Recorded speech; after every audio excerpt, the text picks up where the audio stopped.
Shalom. Apa kabarnya? Puji Tuhan. Saya sungguh berharap benar-benar luar biasa, benar-benar ada sukacita dan damai sejahtera yang dari Tuhan. Amin. Oke, saya nggak berlama-lama lagi. Kita mau sama-sama baca tulisan di atas. 1, 2, 3. Yes. Cara berpikirmu akan menentukan masa depanmu. Karena apa yang kamu pikirkan, itu yang akan kamu lakukan. Ketika kita memikirkan hidup kita ada di dalam tangan Tuhan, kita pasti akan melakukan apa yang menjadi keinginan Tuhan. Apa yang kita akan menjauhi apa yang tidak Tuhan inginkan atau larangan Tuhan. Karena apa? Karena di dalam Tuhan itu selalu ada jalan keluar. Kita mau sama-sama baca di Amsal 23 ayat 18. Yang di sudut kanan. 1, 2, 3. Siapa yang percaya? Di dalam Tuhan masa depan kita sungguh ada. Dan harapan itu tidak akan pernah hilang. Angkat tangan, angkat tangan.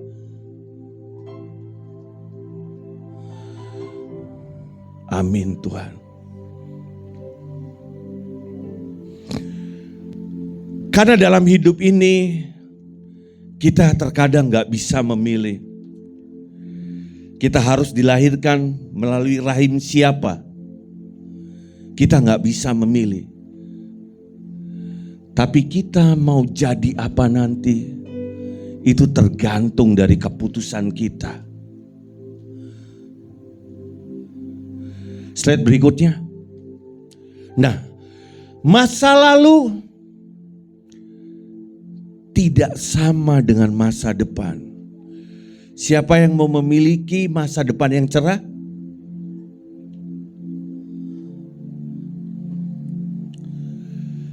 Ini saya ambil gambar mungkin salah satu panti ya, anak-anak. Tapi biarkan nanti dalam kehidupan kalian ini menjadi masa lalu. Ini masa depan kalian. Siapa yang mau sekolah sampai level tertinggi? Oke. Siapa yang malas belajar? Jadi gak mungkin mau sekolah di level yang tertinggi dengan persaingan yang begitu kompetitif, tapi bangun pagi justru susah. Itu mimpi. Tadi kan judul di depan. Cara berpikirmu itu akan menentukan masa depanmu. Ketika cara berpikirmu salah, maka masa depan akan jadi abu-abu. Karena apa? Karena tindakanmu pasti salah. Jadi saya kasih contoh. Orang yang gak sama hidupnya, masa lalu dan masa depannya. Next slide. Nah, ini adalah salah satu opa-opa. Tapi dia adalah Opa Ciputra, di mana tumbuh dalam keterbatasan dan menjadi yatim piatu di masa mudanya. Namun ia berjuang menjadi arsitek hingga sukses membangun Ciputra Group. Jadi awal dia hidup, dia pun bukan jadi siapa-siapa. Tapi karena dia memiliki cara berpikir yang benar, dia curahkan dengan segala pekerjaannya, dia bekerja keras. Dia berhasil membangun Ciputra Group. Kalau adik-adik pernah ke Mall Ciputra atau Citraland di Jakarta Barat, ya ini orangnya yang bangun.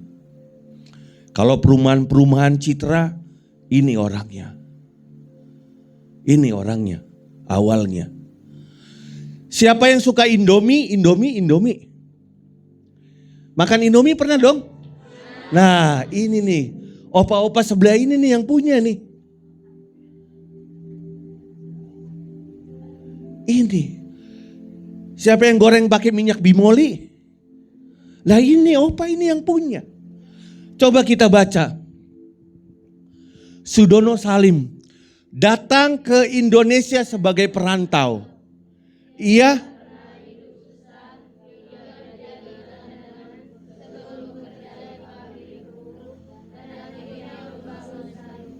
ya, dia seorang gelandangan, tapi dia bisa berhasil bangun pabrik Indomie yang kita semua makan. Bahkan dikatakan selera Nusantara. Mie boleh mereknya apapun. Tapi setiap kita kalau kita beli ke warung pasti Indomie. Ini opa satu, gelandangan.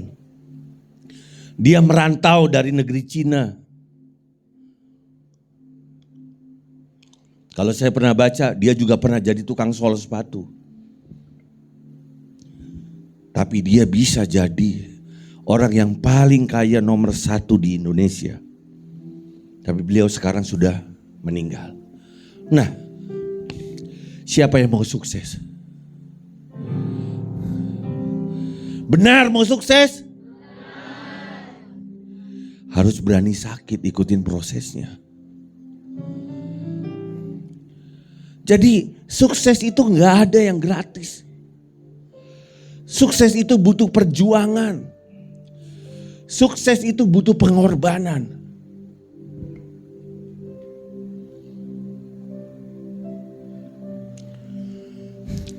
Next.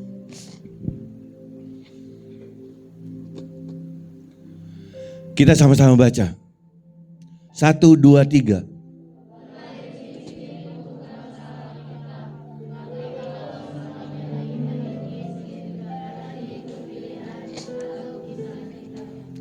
Terlahir miskin itu bukan salah kita. Siapa yang bisa memilih lahir di rahim siapa? Gak ada yang bisa. Tapi kalau selamanya kita hidup miskin itu berarti pilihan atau keputusan kita. Karena apa? Tadi di Amsal bilang, karena masa depan itu sungguh ada dan harapan itu tidak akan pernah hilang. Artinya apa? Amsal ini menyatakan janji Tuhan sendiri kepada umatnya.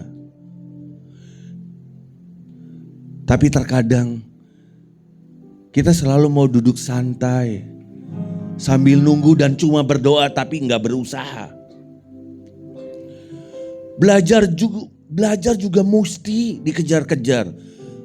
Jangankan belajar lah, mandi, siapa yang mandi masih dikejar-kejar sama ibu pembimbing atau kakak pembimbing. Itu bagaimana? Kalau untuk diri sendiri aja masih harus diingatkan, masih harus dipaksa.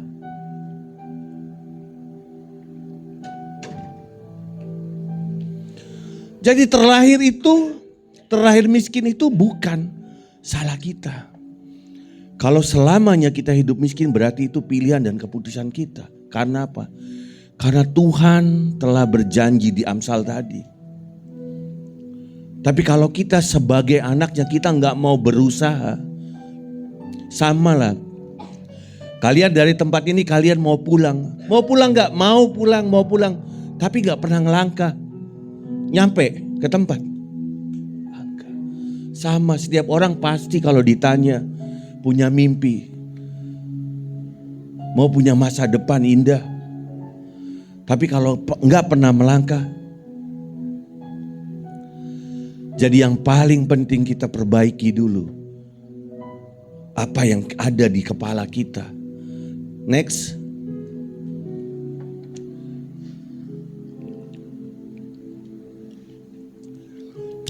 Kita baca 1, 2, 3.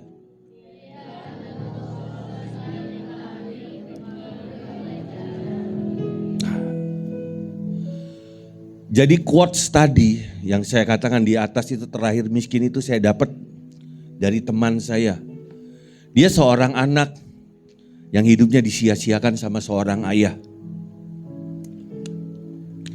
Ayahnya datang ke saya minta tolong. Ayahnya sekarang udah tua. Minta tolong untuk dipertemukan lagi dengan anaknya. Tapi jujur, sepertinya anaknya tidak mau. Ayahnya sekarang umur 76 tahun dan hidup sendiri.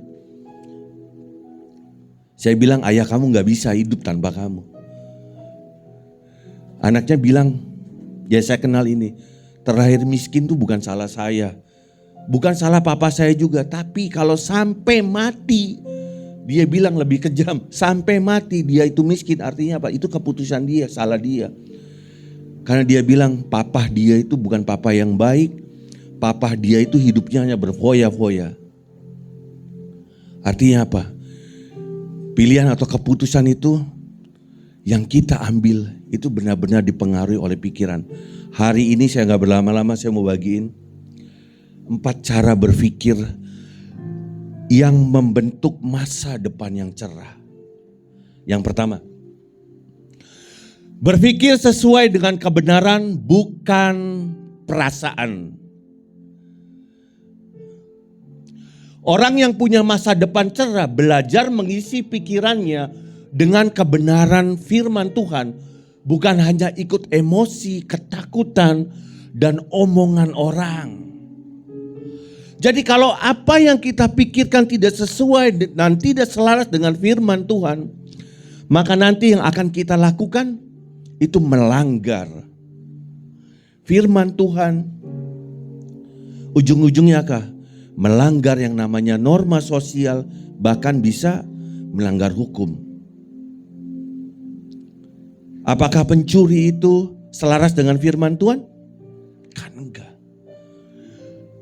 Dia hanya ikutin apa yang mau jadi keinginannya. Dia butuh makan, dia lapar. Tapi kan ada jalan yang lain selain mencuri. Ada jalan yang bisa selaras dengan firman Tuhan selain mencuri. Jadi orang yang berpikir sesuai dengan kebenaran itu tidak kompromi dengan dosa. Tidak kompromi dengan dosa. Dosa besar, dosa kecil, sama-sama dosa. Di Roma 12 ayat 2, janganlah kamu menjadi serupa dengan dunia ini, tetapi berubahlah oleh pembaruan budimu, sehingga kamu dapat membedakan mana kehendak Allah, apa yang baik, yang berkenan kepada Allah, dan yang sempurna. Jadi yang pertama apa? Cara berpikir untuk membentuk masa depan cerah. Kita baca. Berpikir. Oke, amin. Yang kedua, berpikir positif. Apa yang kamu pikirkan tentang dirimu itu akan mempengaruhi semua tindakanmu. Paling gampang. Oh, aku takut. Aku takut gagal. Pasti kita akan memiliki sikap mudah menyerah. Sedikit ada masalah kita cengeng, kita nangis. Sedikit dimarahin oleh kakak pembina atau guru, kita gak mau ke sekolah.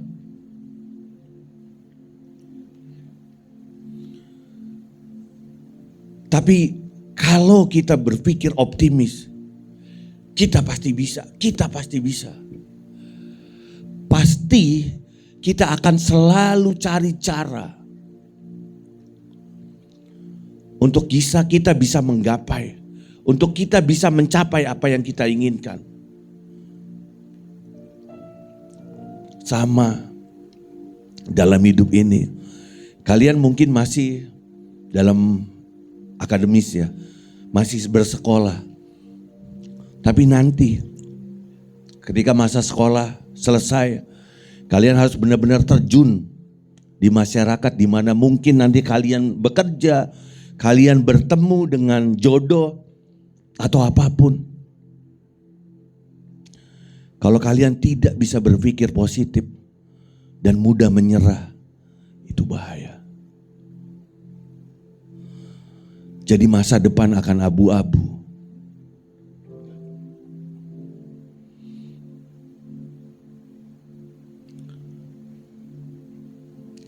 Yang ketiga, berpikir jauh ke depan. Berpikir jauh ke depan itu, orang yang berhasil tidak hanya fokus pada kesenangan sekarang, tapi pada hasil di masa depan. Tidak berfokus pada kesenangannya sekarang. Sekarang kalian terganggu dengan tidur kalian, harus belajar, harus ikuti aturan. Ujung-ujungnya apa sebenarnya? Sebenarnya pembina itu maunya apa? Ketika kalian nanti keluar dan menjadi mandiri, itu kalian bisa terbang tinggi.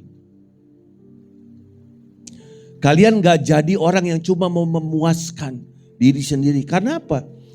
Karena hari ini kalian tidak menabung pun gak apa-apa. Tapi ketika udah terjun di masyarakat, ketika bekerja, kalian tidak memiliki perencanaan keuangan yang baik, selesai. Jadi harus berpikir jauh ke depan. Berpikir jauh ke depan juga sama dengan kita berpikir kira-kira yang kita lakukan ini salah atau enggak. Berguna apa enggak untuk kita. Jadi jangan sampai kita melakukan hal yang kita inginkan, gak tahu kita berurusan dengan orang lain atau secara hukum. Berpikir jauh ke depan, kita juga gak boleh malas.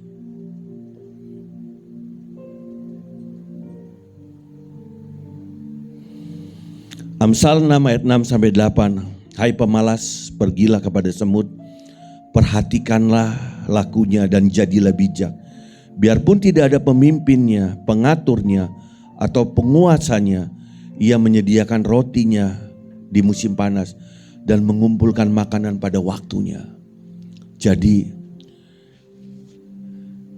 kalau perihal bangun tidur, masalah tugas sehari-hari, masalah belajar atau apapun, kakak-kakak pembina harus terus teriak-teriak dan mengejar-ngejar.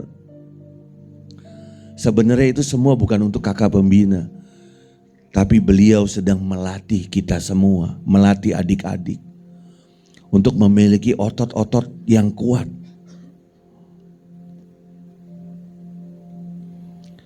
Karena ini belum kehidupan real. Kalian masih dilindungi.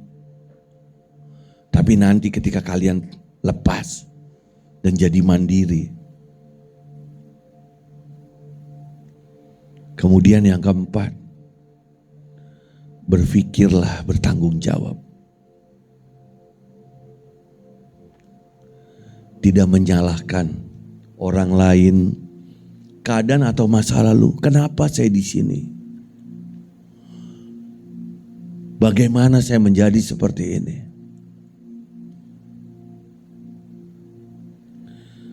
Kita percaya kita adalah orang-orang yang diciptakan Tuhan dan memiliki sebuah kesempatan, semua sama. Mungkin nanti sesi berikutnya kakak-kakak yang lain akan menceritakan pengalaman hidupnya. Karena masa lalu tidak sama dengan masa depan. Tergantung dari keputusan. Setiap keputusan yang kita buat itu mengandung resiko. Ingat itu, setiap keputusan yang kita buat. Kalau kita melanggar hukum, pasti kita akan berurusan dengan hukum. Yang paling mudah, kalau kita mengasihi teman kita, kita pasti akan banyak teman. Jadi ingat adik-adik, setiap keputusan itu mengandung resiko. Kalau hari ini resiko itu rasanya nggak ada, paling cuma kena marah kan. Tapi nanti ketika kalian sudah mandiri, sudah terjun ke masyarakat, kalian malas bekerja, resikonya nggak makan.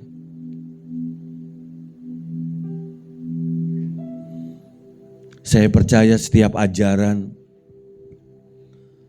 setiap doa, setiap harapan yang didapat dari tempat kalian berada, itu semuanya baik.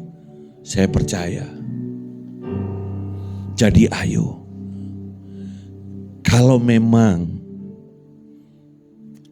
hari ini masih ada yang punya pikiran yang salah, mungkin masih terus bertanya menyalahkan keadaan, kakak katakan selesai sudah.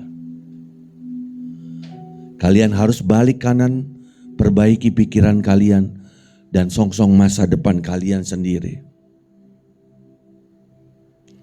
Kalau kalian memutuskan terus sakit hati, kalau kalian terus memikirkan kecewa, itu percuma. Artinya gak bisa berubah. Saya mau mengajak adik-adik semua berdiri dan kita mau deklarasikan. Yuk berdiri.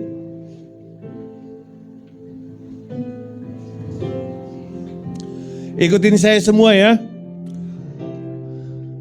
1, 2, ikutin saya. Tuhan Yesus, aku percaya di dalam-Mu masa depanku selalu ada dan harapanku tidak akan hilang. Untuk itu ajari aku memiliki cara berpikir untuk membentuk masa depan yang cerah. Dengan satu, berpikir sesuai dengan kebenaran bukan perasaan. Berpikir sesuai dengan kebenaran bukan perasaan. 2, berpikir positif. Berpikir positif. 3, berpikir jauh ke depan. Berpikir jauh ke depan. 4, 4, berpikir tanggung jawab. berpikir tanggung jawab. Mari kita sama-sama katakan, di dalam nama Tuhan Yesus Kristus semua terjadi dalam hidupku. Amin 3 kali. Amin, amin, amin. Tuhan Yesus memberkati.